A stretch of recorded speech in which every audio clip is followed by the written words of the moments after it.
2024, o ano em que a Terra pegou fogo. Esquentou mais do que nunca. Ficou debaixo d'água e secou. Ano de despedidas, de conquistas,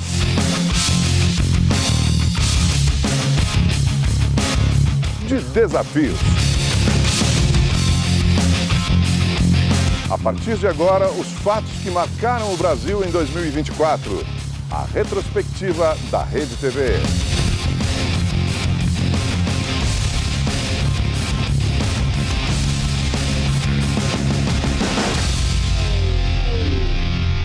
« 2024 foi o ano da emergência climática. Tempestades, incêndios e secas extremas. 2024 foi um ano de extremos no clima. A região sul do Brasil ficou debaixo d'água. A Amazônia secou. A Amazônia e Cerrado em chamas como nunca antes na história. A seca. Este leito quase sem água é na Amazônia. Nesta época do ano, o nível do rio deveria estar em torno dos 5,50 metros. Hoje, está aproximadamente 3 metros abaixo do esperado. Os pés de café estão totalmente secos. As folhas que restaram ficaram amarelas e os galhos, sempre muito resistentes, agora olha só, se quebram facilmente. Ocorre que se a estiagem se prolongar, os produtores não conseguirão plantar as sementes no tempo adequado, influenciando na produtividade da soja e especialmente do milho, que é a segunda safra do ano que vem. O Acre decretou o estado de emergência por causa da seca extrema e da erosão que atinge o leito dos rios. Há mais de 2 meses sem chuva, Rondônia enfrenta a pior seca dos últimos 57 anos. A previsão para os próximos dias é de mais calor. Aqui em Minas Gerais, quase 300 municípios devem ser atingidos pela onda de calor. As temperaturas vão ficar cerca de 5 graus acima da média. E o Brasil está vivendo a maior seca dos últimos 70 anos. Segundo o Instituto Nacional de Meteorologia, mais de 240 cidades registraram umidade relativa do ar menor ou igual à do deserto do Saara na terça-feira. Aqui em Porto Velho, por exemplo, boa parte das propriedades rurais acabaram sendo atingidas. E por onde o fogo passou, deixou esse rastro de destruição. 48 cidades continuam em estado de alerta máximo para incêndios florestais no interior de São Paulo. O número de incêndios florestais este ano no estado do Rio de Janeiro já é quase o dobro do registrado no mesmo período do ano passado. São Paulo, Minas, Distrito Federal. O Brasil coberto pela fumaça. Os hospitais de Porto Alegre estão sobrecarregados por causa do aumento dos casos de doenças respiratórias. Especialistas alertam que um dos motivos pode ser a exposição das pessoas à fumaça vinda das queimadas em outras regiões do país. O ministro da Justiça e Segurança Pública, Ricardo Lewandowski, determinou o envio de agentes da Força Nacional a 6 estados da região amazônica. Eles devem ajudar na investigação de crimes ambientais e no combate a incêndios no Amazonas, Pará, Rondônia, Acre, Roraima e em Mato Grosso. Combinação entre queimadas criminosas e o tempo seco é a principal causa da crise ambiental no país. Dezenas de inquéritos e quase 100 milhões de reais aplicados em multas aos responsáveis pelas queimadas. A maioria, fazendeiros. Não poderia deixar de ser a gente enviar ao Congresso Nacional um projeto de lei para ser mais duro com as pessoas que não respeitam a questão ambiental, com as pessoas que não respeitam as leis, com as pessoas que não respeitam aquilo que é essencial para a sua própria sobrevivência, que é a manutenção de um planeta com ar capaz da gente poder respirar decentemente. Choveu sem parar no Rio Grande do Sul.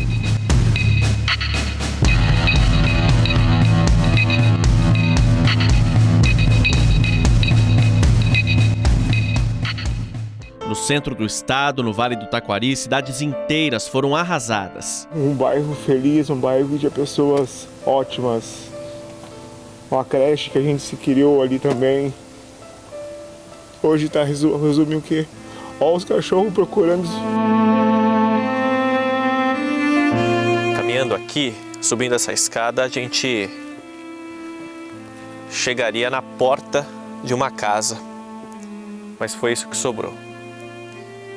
Esse aqui é o município de Estrela, que fica no Vale do Taquari, Rio Grande do Sul, mas o brilho da cidade foi ofuscado totalmente pela destruição e pela cheia do rio Taquari.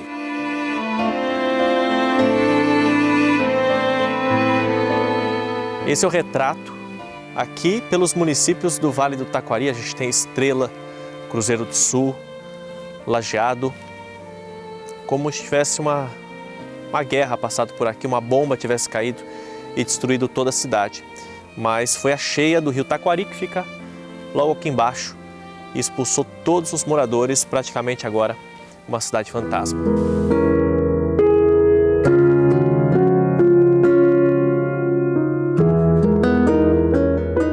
Quando o pessoal consegue deixar as residências, eles fogem da cidade.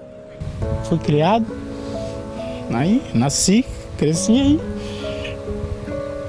Não tenho o que dizer, uma vida inteira. Meus filhos, todo mundo triste por causa disso. Eu perdi tudo, eu tô aqui de favor e ainda já inundou tudo também. Eu não tenho mais nada. Só o meu filho que tá ali na cidade verde, eu não sei nem como é que ele tá. Eu tô no desespero, pelo amor de Deus, ajude esse povo, gente, ajude. É lugar de ajudar o próximo, abre sua casa, se puder, ajuda. O povo pede socorro. Agora voltou a chover forte aqui em Porto Alegre e mesmo com o desgaste físico e mental, muitos voluntários há uma semana na água, eles não deixam o local e permanecem aqui ajudando as pessoas resgatadas que estão chegando neste bairro alagado da capital gaúcha. E eu despeço aí, é chuvinha só até a canela. Hoje eu peço perdão para ela por ter feito isso. Não ter tirado as minhas coisas, mas consegui tirar eles, a minha família. Desgasta a pessoa, né? Porque a gente demora demais para ter um cantinho, para poder lutar, para ter uma roupa, um calçado, um tênis. E no outro dia a gente vê olhando aquilo dali indo embora como se fosse nada, entendeu? Em Canoas, uma das cenas mais impressionantes, um cavalo solitário resistindo por dias no telhado de uma casa totalmente submersa. Momento que despertou o melhor das pessoas. Por que a senhora está aqui? Humanidade. Humanidade e gratidão. Ter minha casa, estar abrigada e tanta gente precisando aí.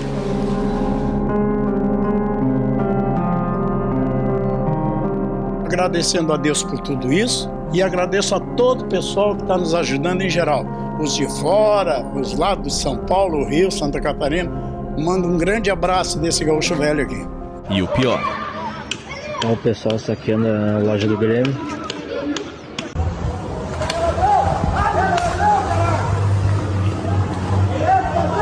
Tem muita gente, voluntário, militares, sabe, se matando de trabalhar para ajudar. E tem pessoas que continuam vendendo mentira, continuam vendendo desgraça, continuam inventando história, E nós precisamos ter muito cuidado para que a gente não permita que esses provocadores baratos, essa gente que vive mentindo, que vive fazendo fake news, sabe, leve alguma vantagem. Na política nacional, 2024 terminou com um susto.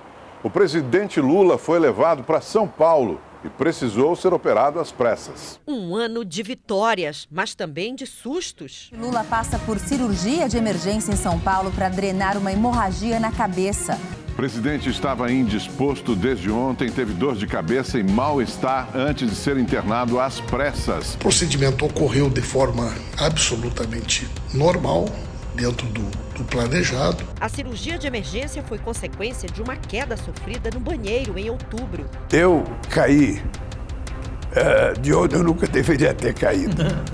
E eu sentei para cortar minha unha. Quando eu fui guardar o estojo, ao invés de eu mexer com o banco, eu mexi só com o corpo. Bom, e aí, o dado concreto é o seguinte, é que não teve mais espaço, ou seja, a minha bunda não levitou. Então, eu caí e bati com a cabeça. Foi uma batida muito forte, saiu muito sangue. Por causa do ferimento, Lula não participou da reunião dos BRICS na Rússia. Mas a ausência não impediu que o Brasil trabalhasse para barrar a entrada da Venezuela no grupo de países em desenvolvimento. Há um mal-estar hoje. Eu diria que esse mal-estar existe com o governo. Eu torço para que ele desapareça. O afastamento da Venezuela vai na contramão do esforço feito pelo presidente durante todo o ano. Em várias oportunidades, Lula defendeu a integração regional. Queremos literalmente pavimentar nosso caminho para o Caribe. Abriremos corredores capazes de suprir as demandas de abastecimento e fortalecer a segurança alimentar da região. O protagonismo no mercado regional também fez do Brasil um alvo. Empresários e políticos franceses atacaram nossa produção agropecuária na tentativa de fragilizar as negociações para o acordo Mercosul-União Europeia. A resposta foi imediata. O ministro da Agricultura, Carlos Fávaro, apoiou a iniciativa dos frigoríficos brasileiros de suspender a venda de carnes para empresas do grupo Carrefour no Brasil. Nós vamos fazer o acordo do Mercosul nem tanto pela questão de dinheiro. Nós vamos fazer porque eu estou há 22 anos nisso e nós vamos fazer. E se os franceses não quiserem o acordo, eles não apitam mais nada. Quem apita é a Comissão Europeia. No dia 6 de dezembro, Mercosul e União Europeia assinaram um acordo, pondo fim a 25 anos de negociação. Lula recebe o presidente chinês Xi Jinping em Brasília. Os dois assinam 37 acordos bilaterais. A China é o maior parceiro comercial do Brasil desde 2009. Em 2013, essa parceria movimentou 157 bilhões de dólares, um recorde em exportações brasileiras. Atualmente, 52% de todo o lucro do Brasil no comércio internacional vem dessa parceria com a China. O Brasil também fez cobranças. Na Assembleia Geral da ONU, Lula criticou as guerras e a negligência dos países ricos com o meio ambiente. Os Objetivos de Desenvolvimento Sustentável foram o maior empreendimento diplomático dos últimos anos e caminha para se tornarem o nosso maior fracasso coletivo. O maior desastre ambiental do Brasil em julgamento no Reino Unido. Junto com a Vale, a BHP controlava a mineradora Samarco, que operava a barragem de Fundão. No dia 5 de novembro, o rompimento da barragem completará 9 anos.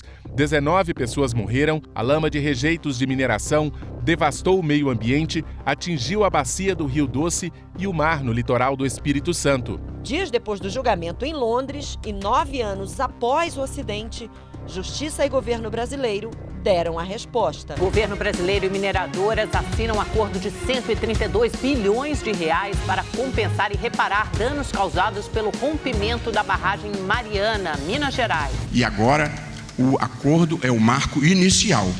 Há uma longa tarefa pela frente e precisamos fazer a vida acontecer. Fica com vocês a responsabilidade de começar a construir o futuro que a gente vai entregar para aquele povo. Em agosto, o ministro Flávio Dino, do Supremo Tribunal Federal, bloqueou o pagamento de emendas parlamentares e exigiu maior transparência na definição da verba do orçamento. Por que alguém apresenta uma emenda e não quer que ela seja publicitada se a emenda é feita para ele poder ganhar apoio político? A principal queixa dos parlamentares foi que o STF suspendeu não apenas as emendas PIX, mas também as emendas individuais, que têm finalidade definida, e as emendas de bancada.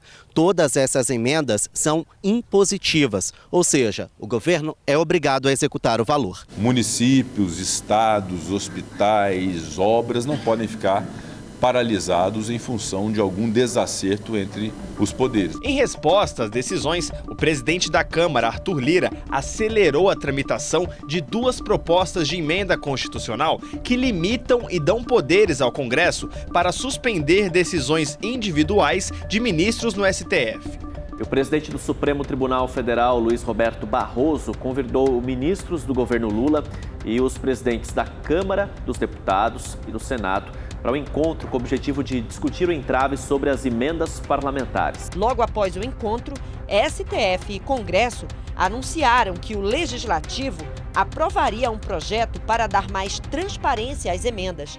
O projeto foi aprovado e sancionado, mas quando todos achavam que o impasse havia sido resolvido, o ministro Flávio Dino fixou novas regras para as emendas. O parecer do Supremo inclui uma série de ressalvas sobre os repasses, como a obrigatoriedade de planos de trabalho aprovados previamente para as chamadas emendas PIX. No geral, a ideia de que as emendas parlamentares têm que ser rastreáveis, têm que ter controlabilidade e não pode ter uma fragmentação absoluta, você tem que ter projetos estruturantes para colocar o dinheiro público, foi basicamente isso que o Supremo fez. Eu acho que está correto. Já o presidente da Câmara, Arthur Lira, disse que as regras aprovadas pelo Congresso já obedecem os critérios determinados. Lira afirmou ainda que o questionamento sobre uma lei aprovada pelo parlamento e sancionada pelo presidente causa muita intranquilidade e turbulência. O cerco fechou para quem atentou contra a democracia. Investigações da Polícia Federal revelaram um plano para assassinar Lula, Alckmin e Alexandre de Moraes. E o primeiro atentado terrorista na Praça dos Três Poderes. A operação da Polícia Federal prende 4 militares de Força Especial do Exército e um policial federal. Eles planejavam matar Lula, Geraldo Alckmin e Alexandre de Moraes e dar um golpe de Estado. A revelação de um plano para matar o presidente Lula foi o desfecho da investigação que detalhou uma tentativa de golpe para manter o ex-presidente Jair Bolsonaro no poder. O objetivo era impedir que Lula e Alckmin assumissem a presidência do país. Já a morte de Moraes serviria para que ninguém fosse preso após o golpe de Estado. A ideia era envenenar o presidente Lula, assassinar o vice Geraldo Alckmin e o então presidente do TSE, Alexandre de Moraes. Em vários momentos chegaram muito próximo, rondaram o apartamento funcional do ministro Alexandre de Moraes, certamente não tiveram oportunidade de praticar esse pavoroso desígnio, enfim, criminoso que eles estavam urdindo. O plano seria colocado em prática no dia 15 de dezembro de 2022. 2 semanas antes da posse de Lula na presidência. A trama foi discutida na casa de Braga Neto, candidato a vice na chapa de Jair Bolsonaro em 2022. Os detalhes do plano estavam no celular do ex-ajudante de ordens de Bolsonaro. Mauro Cid fez delação premiada no início do ano. Mesmo assim, tentou esconder informações e apagou arquivos do celular. Os agentes conseguiram recuperar esses arquivos com a ajuda de um software de tecnologia israelenses. Foi verificado que esses arquivos podem ser aquilo que é muito provavelmente o indício da primeira ligação que os agentes encontraram da cúpula do antigo governo federal com o golpe de Estado do dia 8 de janeiro. A organização criminosa teria núcleos que financiaram os ataques às sedes dos poderes e fizeram campanha de desinformação para desacreditar a urna eletrônica e o resultado das eleições. Segundo a investigação da Polícia Federal, Braga Neto estava à frente do núcleo que incitou o golpe de Estado e da trama para descredibilizar o sistema eleitoral brasileiro. Ele e outras 36 pessoas, incluindo o ex-presidente Jair Bolsonaro, foram indiciados em novembro por tentativa de golpe. A prisão de Braga Neto foi acatada na terça-feira pela Procuradoria-Geral da República e autorizada para ser realizada hoje pelo ministro Alexandre de Moraes. Os indiciados devem responder por tentativa de golpe de Estado, abolição violenta do Estado Democrático de Direito e organização criminosa. É uma loucura falar em golpe, meu Deus do céu, loucura! Golpe com um general da reserva e 5 oficiais da ativa, oh, pelo amor de Deus! E outra coisa... Golpe existe em cima de uma autoridade constituída, que já tomou posse. O Lula tinha tomado posse, ninguém tinha tomado posse, só se for em cima de mim o golpe. O relatório aguarda parecer da Procuradoria-Geral da República, o que deve ocorrer em fevereiro do ano que vem. Eu disse para vocês que eu ia voltar a ser presidente para tentar levar o Brasil à normalidade. A normalidade democrática, a normalidade civilizatória. em que as pessoas podem se conversar, as pessoas podem estar em partidos diferentes, as pessoas podem torcer para times diferentes, as pessoas podem frequentar religiões diferentes, mas nós temos que aprender a conviver da forma mais civilizada possível. A tentativa de golpe não foi a única novidade revelada em 2024. Pela primeira vez na história, o Brasil se viu diante de um ataque terrorista com motivação política. Esse movimento extremista, infelizmente, com essas ações, né, se mostram muito vivos. Enfim, um episódio que não fazia parte do cotidiano das agências de segurança e que hoje, infelizmente, fazem parte, e a gente tem que atuar com todo o vigor necessário para repelir esse tipo de situação. O terrorista foi identificado como Francisco Vanderlei Luiz, tinha 59 anos. Ele chegou aqui em Brasília há 3 meses, desde agosto. E de acordo com as investigações, o crime foi premeditado. Não foi uma coisa pensada do dia para o outro, com esse nível de sofisticação, eu diria, na elaboração dos artefatos. O alvo, mais uma vez, era o ministro Alexandre de Moraes, do Supremo Tribunal Federal. Francisco joga um explosivo na Estátua da Justiça e se afasta. Segundos depois, outros seguranças se aproximam e o terrorista arremessa mais 2 artefatos. Um é apagado pela chuva, o outro cai próximo à marquise do STF e explode. Depois, Francisco acende mais um artefato, deita sobre ele e morre com o impacto de mais uma explosão. Quando você pega e vê o discurso de ódio que o presidente Jair Bolsonaro, no seu governo, e os seus aliados fizeram, eles cevaram, cultivaram e chocaram esse ovo da serpente. O que aconteceu para a gente ter esse tipo de atitude, de pessoas pensando em assassinar agentes públicos, de homem-bomba? Quer dizer, onde foi que nós perdemos a nossa alma afetuosa, alegre e irreverente para essa nova modalidade raivosa, agressiva, perigosa? Nós precisamos botar esse gênio de volta na garrafa. Na economia, o ano foi de boas notícias para o PIB e o mercado de trabalho. Taxa de juros, presidência do Banco Central e reforma tributária atravessaram o ano nas manchetes. 2024 começou com uma discussão antiga, o presidente Lula defendendo uma queda mais acelerada da taxa de juros. Na reunião de janeiro, veio o primeiro corte do ano. A expectativa do mercado é que a Selic encerre 2024 em 9% ao ano. Expectativa que não se confirmou com o passar dos meses. O aumento da taxa Selic para 10,75% tem o objetivo de manter a inflação sob controle. O final de 2024 marca a despedida da conturbada relação do Palácio do Planalto com a presidência do Banco Central, chefiada por Roberto Campos Neto, indicado no governo Bolsonaro. Quem assume a partir de 2025 é o então diretor de política monetária do banco, Gabriel Galípolo. Ele será o segundo comandante do BC independente e terá mandato até 2028. Começou a valer hoje a cobrança obrigatória do imposto de importação para compras no exterior de até $50. Mas o grande desafio mesmo foi dar prosseguimento à aprovação da reforma tributária, que entrou na fase de regulamentação em novembro. As mudanças vão exigir um planejamento tributário significativo dos municípios e estados, situação ainda mais complexa para os governadores que passaram 2024 renegociando suas dívidas. O senador Rodrigo Pacheco, presidente aqui do Senado, apresentou em julho um projeto para poder garantir que os estados paguem aí a dívida que tem com a União. Entre os estados mais endividados com a União estão São Paulo, Minas Gerais, Rio de Janeiro e Rio Grande do Sul. Eles respondem por cerca de 90% da dívida dos estados com a União, que atualmente soma mais de 765 bilhões de reais. Lula voltou a defender um imposto mínimo para os milionários. Isso não é um compromisso de campanha só. É um compromisso de justiça.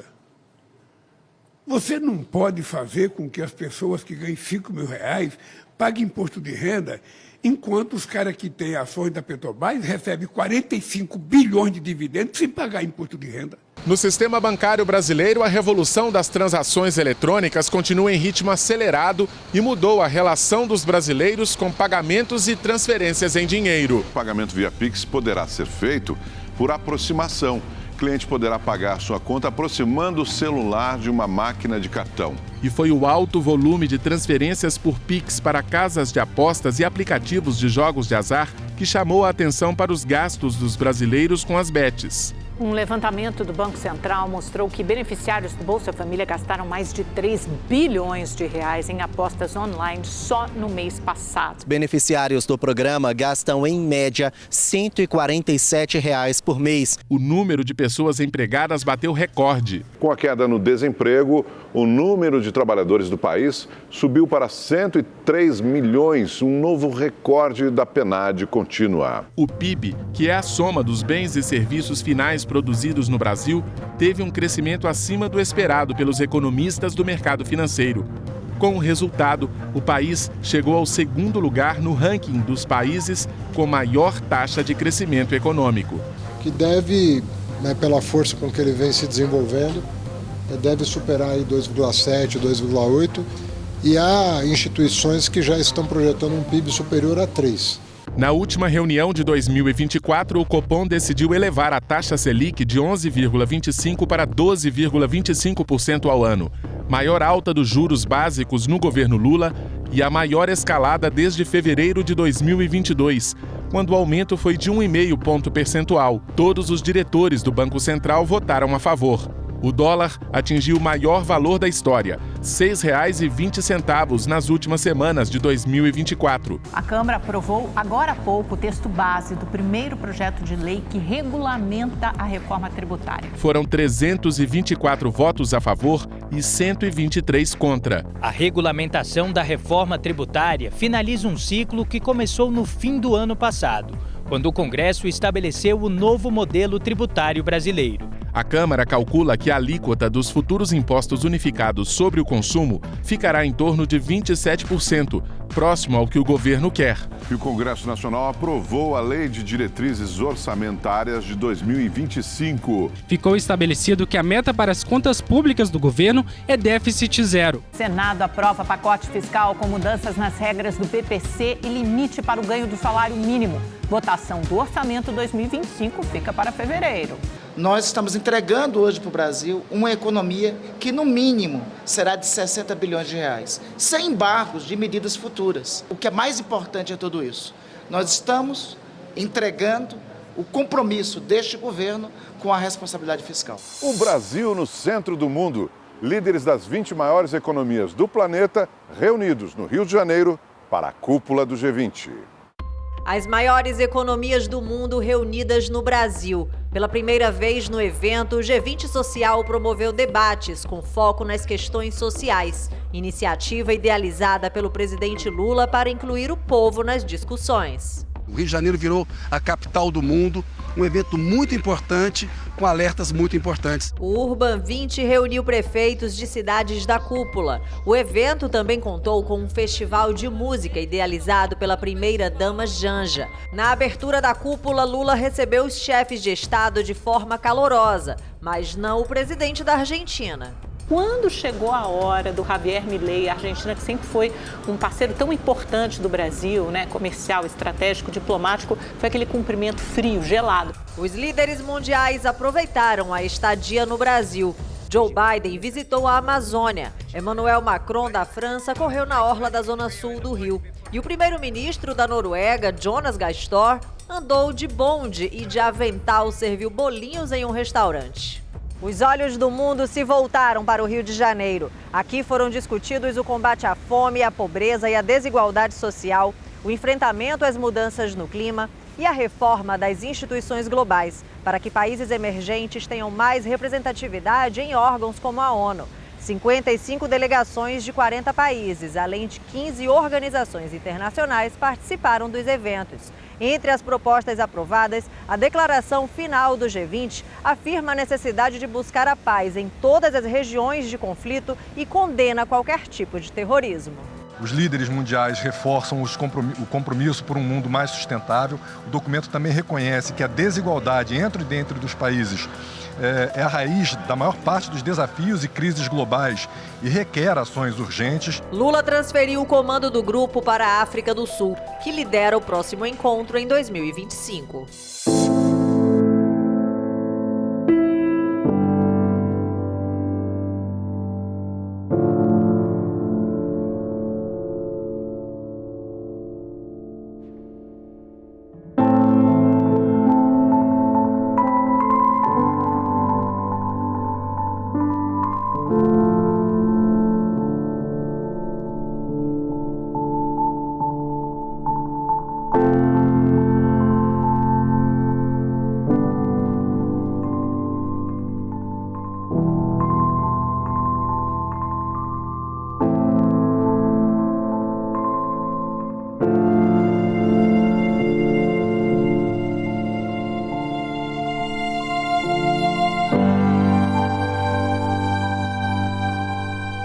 você tivesse que se definir numa palavra, Silvio, como que você se definiria?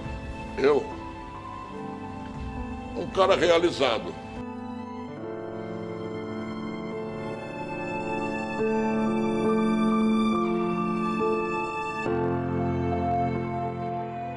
Em 2024 marcou o início do fim de uma das histórias mais tristes da política brasileira. O assassinato de Marielle Franco e do motorista Anderson Gomes. Os assassinos sentaram no banco dos réus e foram condenados. A justiça vai agora em busca dos mandantes do crime.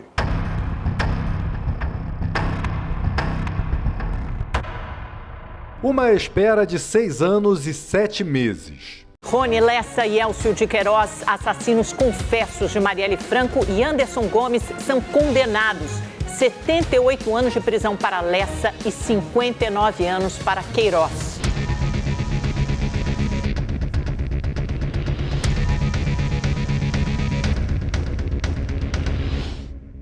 Na leitura da sentença, um duro recado. A justiça, por vezes, é lenta, é cega, é burra, é injusta, é errada, é torta. Mas ela chega. A justiça chega mesmo para aqueles que, como os acusados, acham que jamais vão ser atingidos pela justiça. Calma, pai. Pelo amor de Deus, pai. O desabafo em tom de cobrança. Mas isso não acaba aqui. Não acaba aqui porque tem mandantes.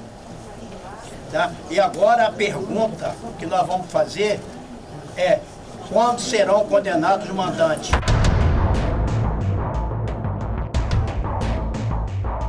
Os mandantes citados por seu Antônio, pai de Marielle, são os delatados no acordo de colaboração premiada firmado entre o Ministério Público e os executores do crime, os ex-PMs Rony Lessa e Elcio de Queiroz. Com base no que eles revelaram, a Polícia Federal fez no dia 24 de março, um domingo, uma operação para prender os suspeitos. E o delegado Rivaldo Barbosa, ex-chefe de Polícia Civil do Rio de Janeiro, e os outros policiais envolvidos na morte da vereadora Marielle Franco e do motorista dela, Anderson Gomes, podem ser expulsos da corporação. Lessa e Queiroz revelaram que Rivaldo ajudou a planejar o crime e comandou uma organização de dentro da Delegacia de Homicídios para atrapalhar investigações e acobertar os criminosos. Também foram presos o deputado federal Chiquinho Brazão, do União Brasil, e Domingos Brazão, conselheiro do Tribunal de Contas do Rio. Segundo as investigações, a atuação de Marielle Franco estava atrapalhando os interesses dos irmãos Brazão. Na época, Chiquinho também era vereador do Rio e queria legalizar terrenos irregulares em áreas de milícia. A vereadora do PSOL votou e militou contra o projeto, o que motivou o atentado. No segundo semestre, o União Brasil anunciou a expulsão de Chiquinho Brazão e o Conselho de Ética da Câmara aprovou a perda do mandato, que ainda precisa passar pelo plenário. Marielle Franco, mulher, negra, ativista dos direitos humanos e vereadora da cidade do Rio de Janeiro, foi executada em um crime inóbil que chocou o país e o mundo.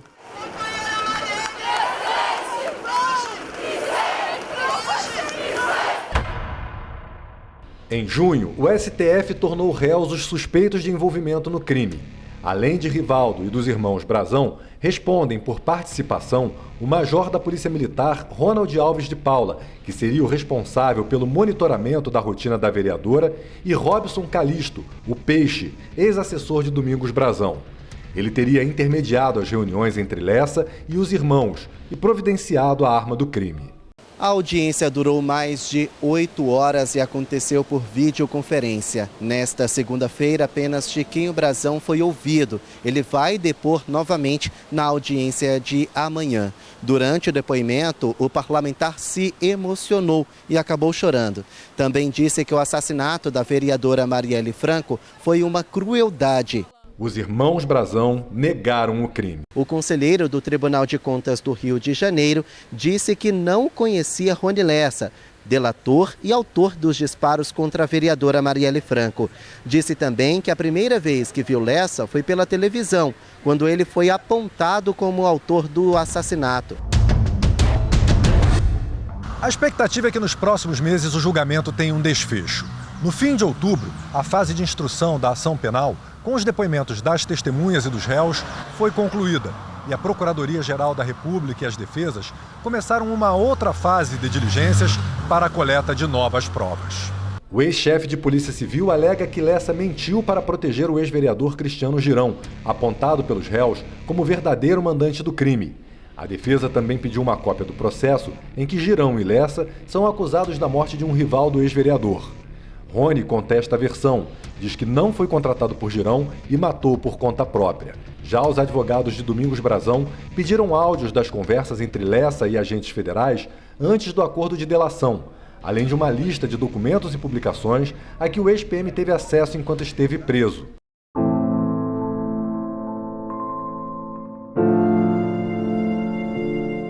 Quem sabe aonde a ponta do fuzil vai ser apontada? Negra, feminista, popular. Falar o quanto a minha filha faz falta, o que fez falta nesses 6 anos e 7 meses, não tem como definir. Não tem como definir a minha dor, não tem como definir o que é que eu passei esses anos. Na expectativa do julgamento, familiares, amigos e admiradores de Marielle e Anderson sonham com o final de uma longa espera por justiça. Marielle perguntou! Eu também vou perguntar! Quanto mais tem que morrer nessa guerra? Neste ano, uma fuga cinematográfica desafiou a polícia do Brasil. Pela primeira vez na história, presos fugiram de uma penitenciária federal de segurança máxima. Deibson Nascimento e Rogério Mendonça, matadores do Comando Vermelho, detentos de alta periculosidade com mais de 100 anos de condenação em regime fechado. No dia 14 de fevereiro, a dupla fugiu do Presídio Federal de Segurança Máxima de Mossoró, no Rio Grande do Norte. A primeira e única fuga da história colocou em xeque o nível mais alto do sistema prisional brasileiro e também a capacidade das forças de segurança na recaptura.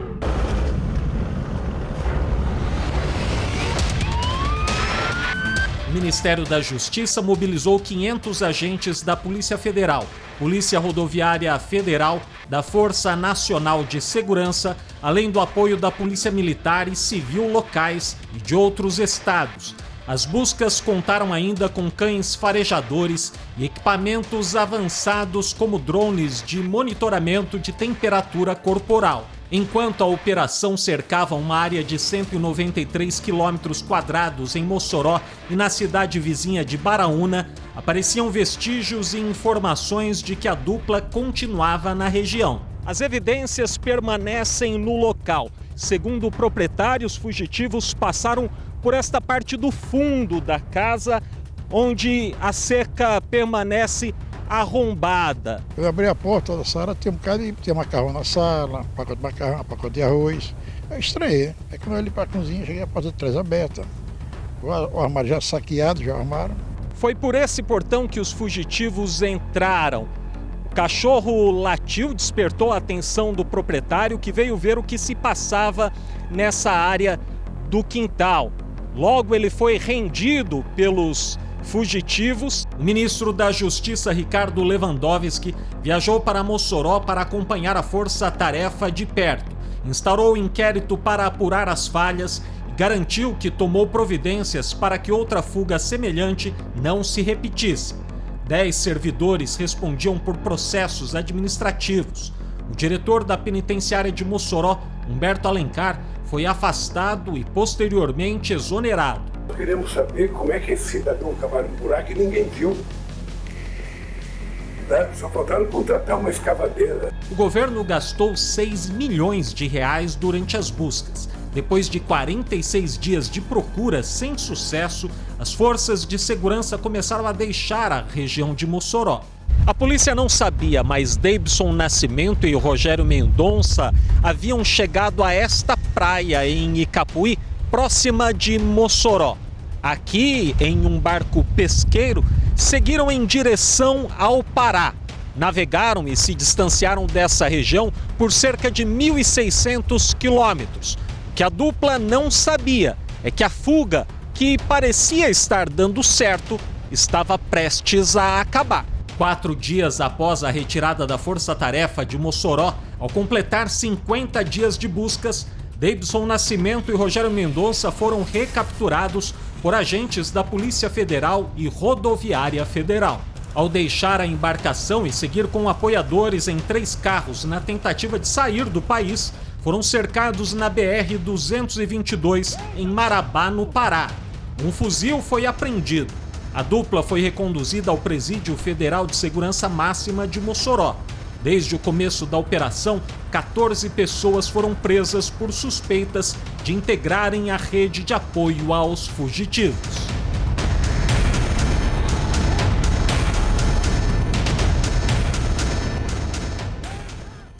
A vida termina em um impacto. 31 de março, um Porsche a mais de 150 km por hora atingiu outro veículo na zona leste da capital paulista. Motorista do carro de luxo, Fernando Sastre, foi preso. Motorista de aplicativo morreu na hora. 20 de maio, mototaxista e passageira são atropelados por carros de luxo que estariam tirando um racha. Ela perdeu a perna. Em 29 de julho, mais uma morte. Um motoboy foi atropelado depois de uma discussão de trânsito na zona sul de São Paulo. Rio de Janeiro. Depois de briga, adolescente de 16 anos pega o carro da mãe e atropela desafetos. 4 pessoas ficam feridas. Crimes em família. A mulher de camisa verde entra na casa e atira. 2 pessoas morreram na hora. Mãe e filho invadem casa em Mato Grosso e matam. Motivo: vingança. Galerista americano é assassinado a mando do ex-marido no Rio de Janeiro. A investigação aponta que o motivo do crime foi uma disputa financeira que começou depois que o casal se divorciou.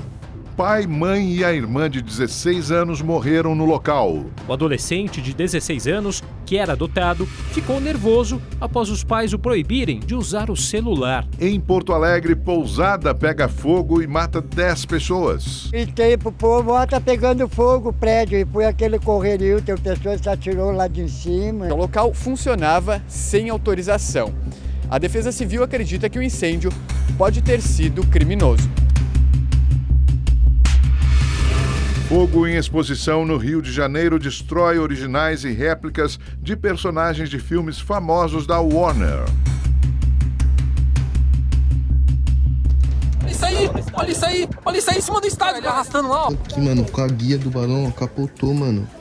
Capotou o carro da minha mãe. Balão cai na zona leste de São Paulo, arrasta carro, moto e deixa milhares de pessoas sem luz. Nesse corredor onde a gente tá, a gente pode ver que o toldo, ele foi queimado aí pelas chamas do balão. Mas aqui na frente, onde é o playground que as crianças costumavam brincar, o balão perdeu a altitude de vez, caiu no espaço do playground e ali na frente, onde tem aquele escorregador, ele ficou completamente derretido. Operação da polícia no litoral de São Paulo. A ação contra a morte de policiais mata mais de 50 pessoas. A segunda mais letal na história do estado, atrás apenas do massacre do Carandiru. Pânico na Avenida Brasil. Só quem é carioca para viver essa adrenalina aí. Aí a realidade da vida, aí. Confronto entre policiais e traficantes mata 3 pessoas com tiros na cabeça no Rio de Janeiro. Segundo a PM, os agentes foram surpreendidos com a resistência dos criminosos, que durou cerca de 2 horas. Em surto, o homem mantém família em cárcere privado e mata pai, irmão e um policial no Rio Grande do Sul. Quando os policiais chegaram, eles foram alvejados. No chão, a gente até consegue ver os reflexos desse tiroteio que aconteceu ao longo da noite. Morte em busca da beleza. Jovem sofre parada cardiorrespiratória durante procedimento de peeling de fenol. Influenciadora Natália Becker, que aplicou o produto, não tinha nenhum diploma para isso. E a imagem que se espalhou pelo mundo. Eu acho que ele não tá legal. Sim. Ele não tá bem, não. Mulher leva tio morto a banco para tentar sacar R$17 mil. O senhor segura forte pra caramba a cadeira aí. Ele não segurou, ele é forte. Érica tentou colocar uma conta própria para receber o dinheiro de Paulo e que chegou a ir até o banco sem ele para sacar o empréstimo. Como não conseguiu, decidiu levar o idoso à agência. Ano de tragédias no ar. Numa delas, a queda de um avião da Voipaz no interior de São Paulo chocou o país. Manhã do dia 2 de janeiro, Uma câmera de segurança flagra o momento em que este helicóptero cai no Lago de Furnas, na cidade de Capitólio, em Minas Gerais. 4 pessoas estavam a bordo, uma delas morreu. A aeronave não tinha autorização da ANAC para o serviço de táxi aéreo. Dia 6 de março, 2h15 da tarde, este monomotor da Polícia Federal decola do aeroporto da Pampulha, em Belo Horizonte. A bordo, 2 agentes da instituição e um mecânico. A aeronave ganha altitude, mas logo depois perde potência. O avião bate no chão com violência e pega fogo. Os 2 policiais federais morreram na hora. Mas nenhum acidente causou tanta comoção este ano aqui no Brasil quanto a queda do turbohélice ATR-72 da companhia Voipaz, no dia 9 de agosto, nesse condomínio residencial em Vinhedo, interior de São Paulo. Tragédia no interior de São Paulo. Avião da Voipaz, com 61 pessoas a bordo, perde o controle e cai em quintal de casa em Vinhedo. A aeronave despencou de uma altura de 4.000 metros em 1 minuto. Não há sobreviventes. Acidente é o 5º mais fatal em solo brasileiro. A aeronave decolou de Cascavel, no Paraná, com destino ao Aeroporto Internacional de Guarulhos, na Grande São Paulo.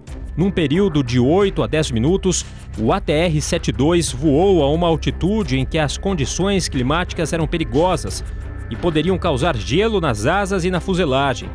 O relatório preliminar apresentado em setembro pelo CENIPA não foi conclusivo, mas esse é um dos fatores mais considerados na investigação, que ainda busca entender por que o sistema anticongelamento foi ligado e desligado 3 vezes e por que, em nenhum momento, os pilotos declararam emergência na comunicação com a Torre de Guarulhos. O Corpo de Bombeiros foi acionado por volta da 1 da tarde. As polícias civil, militar, técnico-científica, a defesa civil e equipes do IML devem seguir com os trabalhos durante toda a madrugada. Entre os destroços foi encontrada a caixa preta do avião, segundo as autoridades, aparentemente preservada, o que vai ajudar na investigação para entender o que causou o acidente. A queda matou as 62 pessoas que estavam a bordo. A gente nunca quer acreditar. Você acredita nisso? É uma coisa assim, é como diz, mãe não está preparada para perder filho. Não está. No esporte, 2024 foi um ano de conquistas, derrotas e recordes.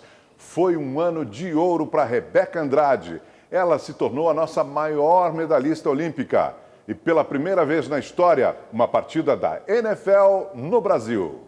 O ano do esporte começou quente, com São Paulo campeão da Supercopa em cima do Palmeiras. E no famoso quadro Deu o que Falar, do Rede TV News, o saudoso Silvio Luiz explicou por quê.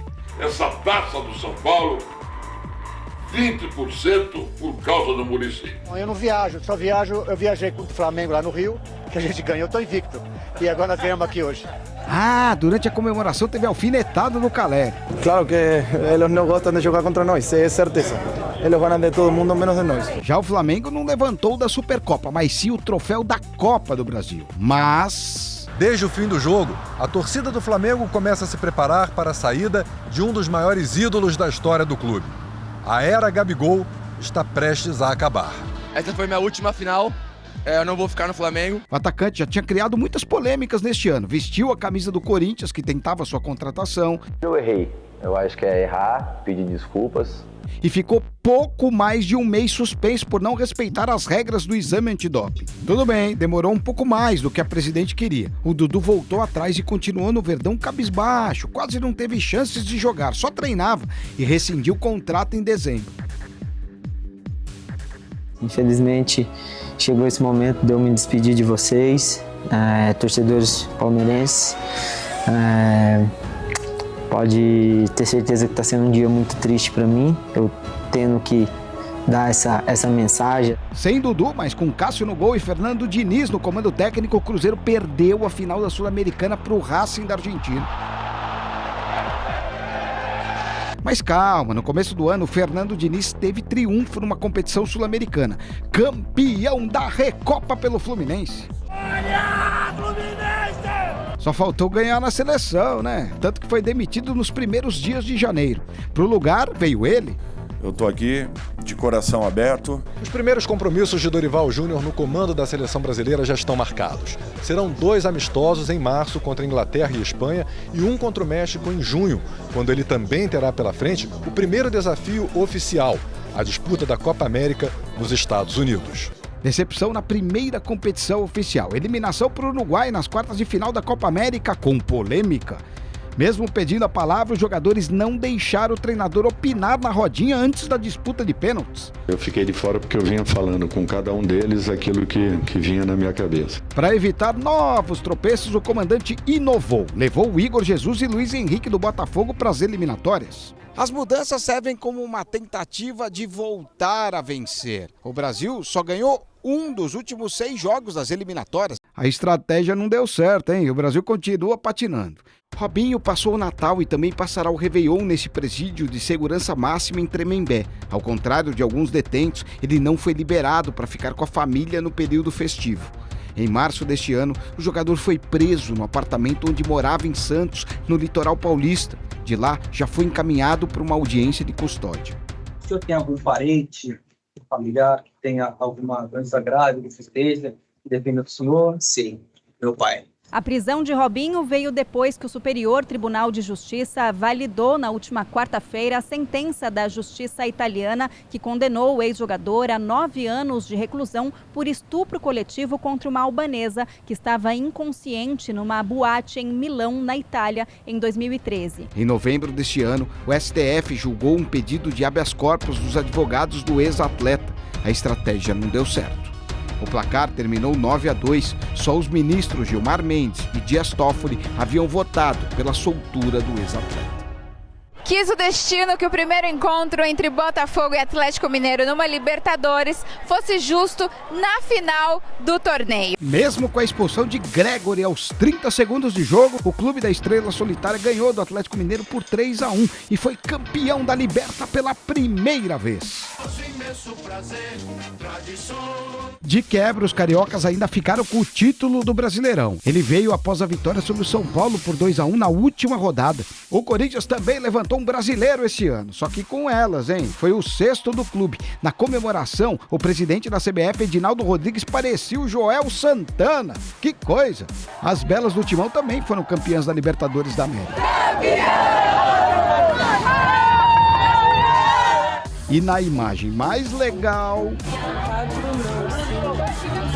para completar a tríplice coroa, venceram a Supercopa em plena Arena do Timão. Muito feliz de mais uma vez conquistar um título aqui dentro com a nossa torcida. Inclusive o estádio entrou para a história com outra modalidade. Esse estádio aqui já recebeu Copa do Mundo, esse estádio aqui já recebeu Jogos Olímpicos. Faltava a maior liga esportiva do planeta desembarcar por aqui. A Rede TV transmitiu o primeiro jogo da NFL no Brasil. O público foi à loucura com o show da Anitta no intervalo. E com a vitória dos Eagles por 34-29. A Bundesliga também tá com a gente, hein? Logo na nossa primeira temporada, o Bayer Leverkusen ganhou o primeiro título da história, quebrando uma hegemonia de 11 anos do Bayern de Munique. Por falar em torneio internacional, foi ano de Jogos Olímpicos e Paralímpicos em Paris. E o Brasil, como é que foi, hein, Napoleão de Almeida? O Brasil foi o 20º, 3 ouros, 7 pratas e 10 bronzes. Destas medalhas de ouro, uma delas foi da Rebeca Andrade. A ginasta levou mais 3 para casa e chegou a 6 pódios na carreira e contou sobre esse momento especial pra gente. Eu tô muito feliz com todas as conquistas, com tudo que eu represento hoje, né? Foi muito difícil chegar nesse patamar e alcançar todas essas coisas. E é por isso que eu cuido com tanto carinho. Outra menina que ganhou destaque foi a do skate, hein? Raíssa Leal, que tinha sido bronze nos Jogos Olímpicos, deu show no Mundial de Skate Street, terminando em primeiro. E por falar em mulheres no esporte, o ano terminou com uma boa notícia. Olha o país escolhido para ser sede da Copa do Mundo de Futebol Feminino em 2027. O Brasil também brilhou na disputa de melhor do mundo da FIFA. Olha quem ficou com o prêmio, Marta. And the winner is Marta. E não é marmelada não, hein, gente? A nossa rainha estava toda orgulhosa. Mas mais feliz ainda em receber um prêmio que leva o meu nome. Isso, sem dúvida, é uma honra muito grande. E no futebol masculino, brilhamos de novo. Diz pra todo mundo ouvir, Infantino. Vinícius Júnior. Um brasileiro volta a ficar com o troféu depois de 17 anos. E no discurso, uma história emocionante. Era uma criança que só jogava bola descalço nas ruas de São Gonçalo, perto da pobreza, do crime. E poder chegar aqui é algo muito importante para mim, que eu estou fazendo por muitas crianças que acham que tudo é impossível e que eles não possam chegar até aqui. Foi um tapa na cara dos torcedores racistas que ofenderam de forma covarde o atacante durante todo o ano. O desabafo veio nas redes sociais após a conquista. Ele escreveu que tentaram invalidá-lo ou diminuí-lo, mas não estão preparados e que venceu por ele e pela família.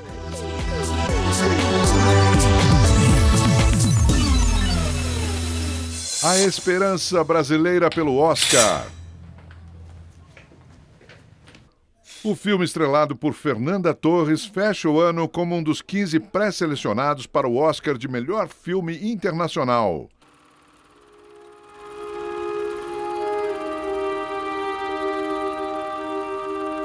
Tá todo mundo... A maior chance brasileira no prêmio nos últimos 20 anos. Ainda Estou Aqui conta a história da família de Marcelo Rubens Paiva, com foco na mãe do escritor, Eunice, interpretada por Fernanda Torres. Sempre no rosto dela um sorriso e uma contundência que dobrava o seu oponente ou para quem ela,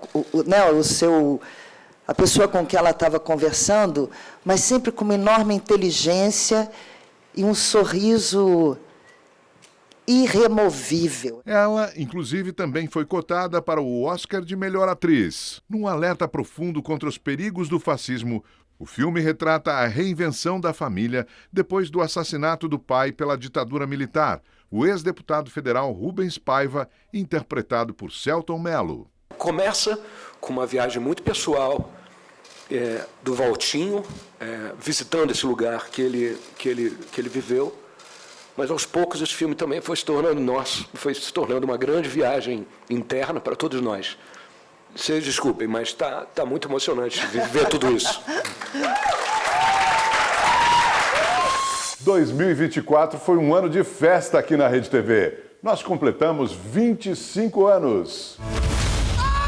Para tudo! Num piscar de olhos, já se passaram 25 anos. E eu estava na sua TV desde o primeiro dia. E com esses anos todos, nós não construímos só um negócio, nós construímos uma família. Por 25 anos estivemos juntos. Em cada notícia, em cada risada, em cada emoção. Todo novo projeto E toda nova ideia nascem pensando em você. Enquanto houver histórias para contar e registros para compartilhar, A Rede TV vai estar aqui. Que venham os próximos 25 anos de momentos incríveis com você. A seguir, as eleições municipais mais disputadas da história recente do Brasil e também uma das mais violentas. A Retrospectiva Brasil 2024 volta em instantes. As eleições municipais deste ano foram marcadas não só por disputas acirradas, mas também por cenas de violência. Em 2024, a corrida eleitoral registrou um número recorde de casos de violência. Foram 373 durante o período de campanha para o primeiro turno, mais que o dobro da eleição anterior, segundo a pesquisa Violência Política e Eleitoral no Brasil. O policiamento será reforçado em diferentes pontos da Zona Oeste do Rio e da Baixada Fluminense. De acordo com a Polícia Civil, as regiões têm histórico de ocorrências durante eleições. Em São Paulo, foram 58 ocorrências. O prefeito de Taboão da Serra, em São Paulo, e candidato à reeleição, José Aprígio da Silva, foi alvo de ataque a tiros na tarde de hoje. O prefeito, de 72 anos, saía de um almoço quando um carro parou ao lado do veículo em que ele estava. Tiros foram disparados. O carro da vereadora Janaína Lima, do Partido Progressista, foi atingido por 11 disparos em um atentado intimidatório ocorrido em frente à residência de uma amiga na Zona Sul de São Paulo. Segundo testemunhas, os tiros foram feitos por 2 homens encapuzados numa moto. A vereadora estava dentro de casa no momento do ataque. Em Sumaré, no interior de São Paulo, 2 homens tentaram balear o coordenador de campanha do candidato à prefeitura, William Souza, do PT, mas a arma falhou. Na disputa pela prefeitura de São Paulo, outra agressão. O clima ficou insustentável depois do último debate da TV Cultura, quando o candidato José Luiz da Atena acertou uma cadeirada em Pablo Marçal. Você não é homem nem para fazer isso. Você não é homem. Não, Datena. Vai. Não. E para evitar cenas desse tipo, a Rede TV tomou uma decisão. Antes do debate começar, acabou parafusando todas as cadeiras aqui no estúdio. A gente espera que os candidatos respeitem o eleitor de São Paulo. Agressões verbais também foram repreendidas. Ordem agora! O debate teve mais de 2 horas de duração. Os candidatos puderam se confrontar e debater propostas para a cidade de São Paulo. Além disso, eles também responderam a perguntas feitas pelos jornalistas da Rede TV e do UOL. Em outro debate, um assessor de Pablo Marçal agrediu o marqueteiro do prefeito e então candidato à reeleição, Ricardo Nunes, do MDB. Além desses episódios, apelidos pejorativos, ofensas e acusações sem provas marcaram as campanhas. A Polícia Federal investiga o candidato à Prefeitura de São Paulo, Pablo Marçal, do PRTB, pela divulgação de um laudo médico falso, associando o candidato Guilherme Boulos, do PSOL, ao uso de drogas. Rumo ao segundo turno, Guilherme Boulos, do PSOL, e Ricardo Nunes, do MDB, permaneceram na disputa. O candidato à reeleição em São Paulo, Ricardo Nunes, desistiu na última hora de participar do debate Rede TV, UOL, Folha de São Paulo, marcado para esta manhã. Com a justificativa que teria uma reunião extraordinária com o governador Tarcísio de Freitas, no mesmo horário do debate. Já o candidato Guilherme Boulos, do PSOL, manteve o compromisso e respondeu durante 1 hora aos questionamentos dos jornalistas. A Justiça Eleitoral Paulista recebeu 99 ações entre notícias-crime, pedidos de direito de resposta, irregularidades em propagandas e representações contra candidatos, 4 vezes mais que em 2020. Obrigado por sua companhia na Retrospectiva Brasil 2024. Nos vemos no ano que vem. Até lá e um feliz ano novo.